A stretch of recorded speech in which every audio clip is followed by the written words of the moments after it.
Welcome to our new edition of Global Heroes.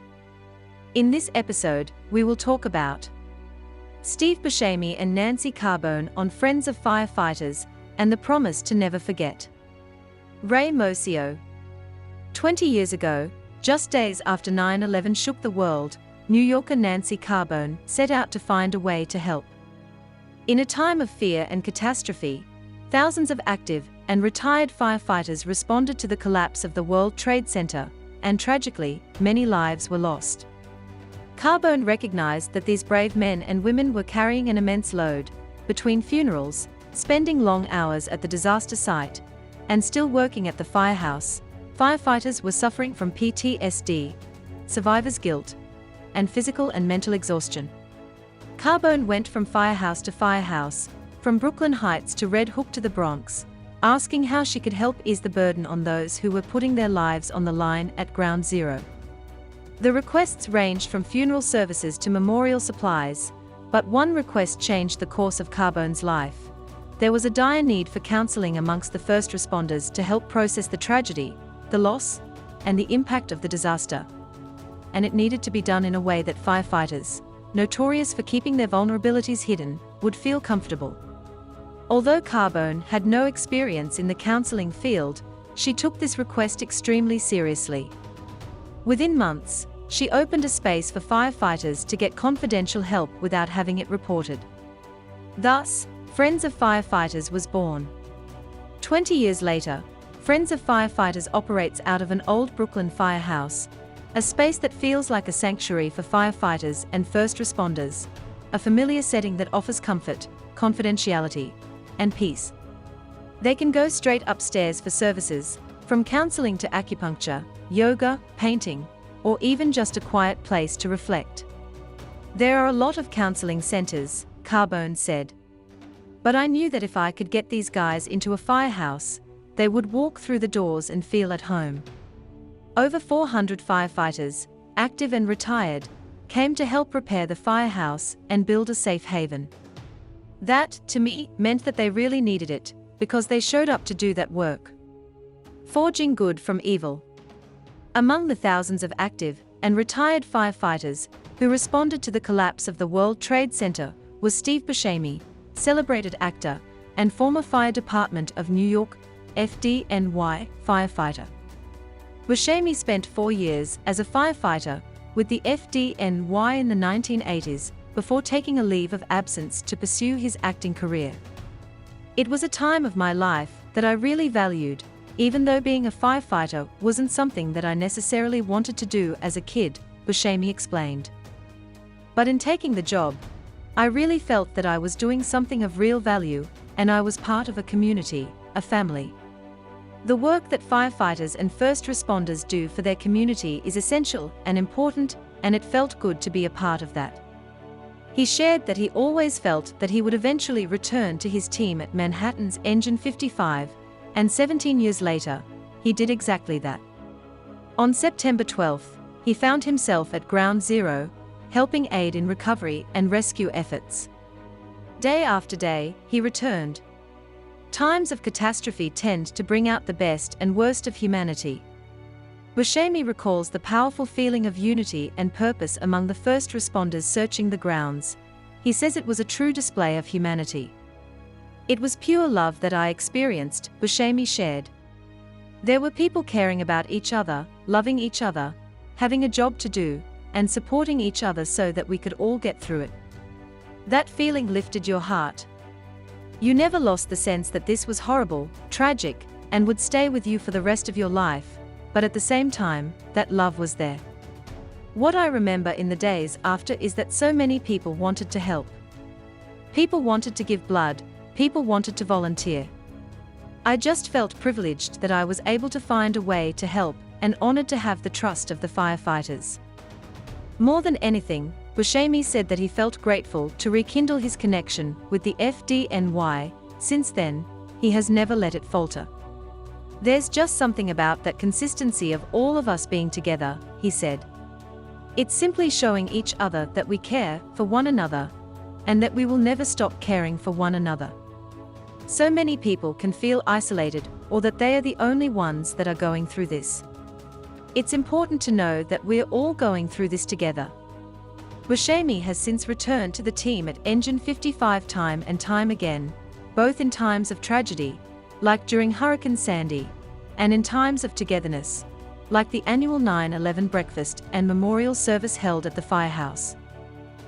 Buscemi lends his voice to sharing the stories of firefighters in every way he can, including producing documentaries like A Good Job, Stories of the FDNY, and Dust, The Lingering Legacy of 9/11. A few years later, he found another way to help the firefighter community when he met Carbone, who asked him to join the advisory council at Friends of Firefighters. Nancy was fulfilling a need, Buscemi said. Firefighters were dealing with heavy losses within their own firehouses and showing up at ground zero day after day, week after week, month after month. At the same time, they were going to funerals and they weren't home a lot. She saw that they needed help. It's simply showing each other that we care for one another and that we will never stop caring for one another. So many people can feel isolated or that they are the only ones that are going through this. It's important to know that we're all going through this together. Buscemi, too, still feels the weight of the days spent on ground zero. Since working with Friends of Firefighters, he has started to share his own experiences publicly and recognizes that even though pain and heartache still follow every time he relives it, feeling it is part of the healing process. Perhaps even more importantly, sharing these stories ensures that we never forget the sacrifices made that day, and the ones that continue to be made. This is a responsibility that we all share, Buscemi continued. Maybe people aren't aware that this is still a big issue. It's important that we get it out there and bring it to the attention of the general public. Says Sheila Sunstein, a member of the Friends of Firefighters Advisory Council, what people don't know is that it's not just that Steve feels a kinship to Friends of Firefighters, he's there. He's on the advisory board, he does fundraising, he really helps this organization. He's the real deal. The rescuers of rescuers. The brilliant thing that Nancy also recognized was that it wasn't just firefighters that needed support and help, Buscemi explained. It was their families. It was their spouses, their kids, their parents. She opened it up to the whole community. Carbone explains that this was by design. How can you help a first responder if you're not helping the family? Families have their own trauma relating to the jobs of their spouses and fathers and mothers, Carbone said. If you're not helping the whole family, you're really not helping the firefighter. Active or retired firefighters and their family members should have free services, not insurance provided or noted on employment records, to give them the freedom to take down the barriers. And you have to include the families. If you don't, you're just putting a band-aid on things. If you bring the families in, you can actually help them move forward together. Financed by grants, private donations, and online merchandise sales, Friends of Firefighters has offered firefighters therapy and a regimen of holistic healing practices, like therapeutic massage and acupuncture. They hold monthly breakfasts led by peer counselors and organized family getaways to upstate New York, where counselors helped couples and families hone their communication skills. In an article for Time last year, Buscemi wrote, "Admitting vulnerability is a hard thing for anyone, but especially for people whose primary identity is as a protector. It's a common feeling among first responders and can make them hesitant to reach out for mental health support, or even admit they might need it. They have a group mentality where each person is a part of a chain and they keep each other alive," Carbone said. Firefighters in particular, they go in as a team and they have each other's backs. If there's a perception that there's a weakness in any one of them, it threatens the chain. Buscemi shares that part of what makes the work that Friends of Firefighters does so impactful is that it creates a space outside of the department for firefighters to share confidentially while at the same time feeling comfortable in an environment that's familiar to them. It's important for firefighters to have a place to go outside of the official fire department, he said. It gives those firefighters who are a little bit hesitant about coming forward that extra little bit of comfort and safety that they need. And once the members started seeking help, there were a lot of members on the fire department who realized that they never really had an outlet for what they went through. This was something that Carbone noticed as well, and still does to this day.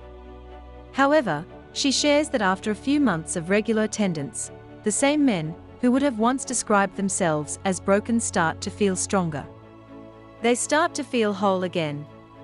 The effects of 9/11 are still felt today, especially in the FDNY. Hundreds of brothers fell that day, and more have fallen ill or passed away since then due to 9/11 related illnesses. The tragedy lingers, and although New York has since rebuilt, the repercussions of 9/11 follow firefighters and first responders to this day.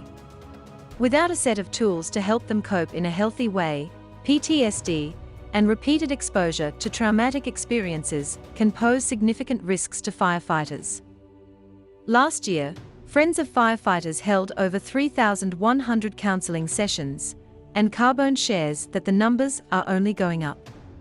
We serve the FDNY firefighters active and retired, and their families, and then there's another couple of thousand of officers, plus an untold number of retirees, she explained. And, of course, new firefighters. We go in there and talk to the probationary firefighters, and we tell them what we're about. During their career, they will have disasters, they will have injuries and experience the deaths of their brothers and sisters. I don't believe in wait lists because these people call for help when it's a mayday, not when they think something's coming down the road. They need to go in there with a toolbox for mental health, so we tell them this is where you can go. It's been a process, Buscemi said. It certainly took a few years, but I think it's so much more accepted now. It's not a stigma, it's just available. The members know it, and that's a great thing. Friends of Firefighters continues to connect active and retired FDNY firefighter communities and their families with free tools and resources to greater mental health, but donations are necessary to expand their team and their services. Firefighters are there for us in some of the worst hours of our lives, and it is a privilege to be there for them in their times of need. Donate at friendsoffirefighters.org. Thank you for being with Global Heroes. Remember to subscribe and never miss a heroic story.